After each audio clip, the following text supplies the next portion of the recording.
Hello, bachcho. Let's read the question. The question is saying Dracunculus medianensis is transmitted to men by option A mosquito, B में है fly, C में है crustacean and D में है infected cyclops.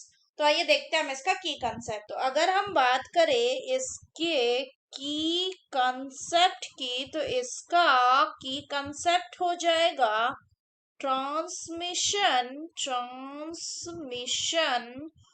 of Dracunculus mediniensis. तो अगर हम बात करें कि ड्रैकनकुलस को का इसका ट्रांसमीटर कौन है या फिर इसका वेक्टर कौन है, तो होता क्या है कि जो ड्रैकनकुलस मेडिनियसिस है ये ह्यूमंस में कैसे आता है, तो ह्यूमंस को ये इन्फेक्शन आता है बाय ड्रिंकिंग अनफिल्टर्ड वाटर, जो जिसमें क्या होता है विच कंटेन कोपीपॉड्स, जिसमें कोपीपॉड्स प्रेजेंट होते हैं. कोपीपॉड्स क्या है? These are the crustacean, small crustacean. तो विच आर, ये जो कोपीपॉड्स होते हैं ये क्या होते हैं? विच आर इन्फेक्टेड, जो इन्फेक्टेड होते हैं किससे? Which are infected by the dracunculus, by the dracunculus. तो अगर हम बात करें तो होता क्या है कि एक बार जैसे ही इसको इजेशन कर लेता है, जो कोपीपॉड जो है वो डाई हो जाता है एंड वो रिलीज कर देता है लार्वा को, जो किसको पेनिट्रेट करेगा? जब ह्यूमन जो है उस पानी को कंज्यूम करेगा तो जो लार्वा होगा it will penetrate the host stomach and the intestinal wall, और ये मूव कर जाएगा abdominal cavity and retroperitoneal space में.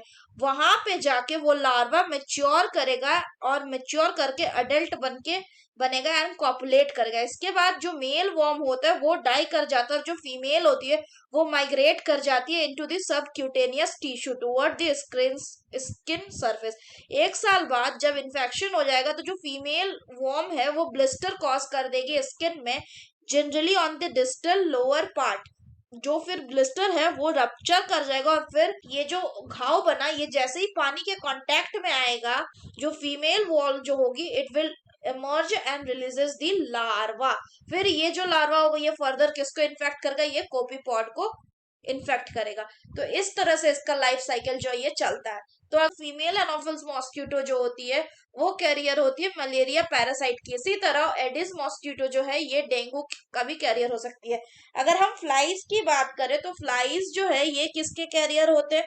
सो flies various type of disease के कैरियर होते हैं. जैसे कि अगर हम बात करें तो डिसेंट्री कॉलेरा, ट्यूबरक्लोसिस एक्सेट्रा जो डिजीज है इनके कैरियर कौन है? House flies. अगर नेक्स्ट बात करें तो साइक्लोप्स जो होती है, नेक्स्ट जो है वो बोल रहा है infected cyclops. So the most correct option जो होगा वो होगा आपका option D, that is infected cyclops. Crustacean इसलिए नहीं होगा क्योंकि क्रस्टेशियन कोपीपॉड जो वो क्रस्टेशियन तो है लेकिन वो क्या है? वो एक तरह का आपका साइक्लोप्स, उसमें लिख दिया कि मोस्टली इन्फेक्टेड साइक्लोप्स, लेकिन क्रस्टेशियन में इन्फेक्टेड भी हो सकता है, नॉन इन्फेक्टेड भी हो सकता है, लेकिन ये सिर्फ कॉज होगा इन्फेक्टेड साइक्लोप्स से. इसलिए D will be the most correct answer. So that's all for the question बच्चों. Hope you understood it well. Best of luck.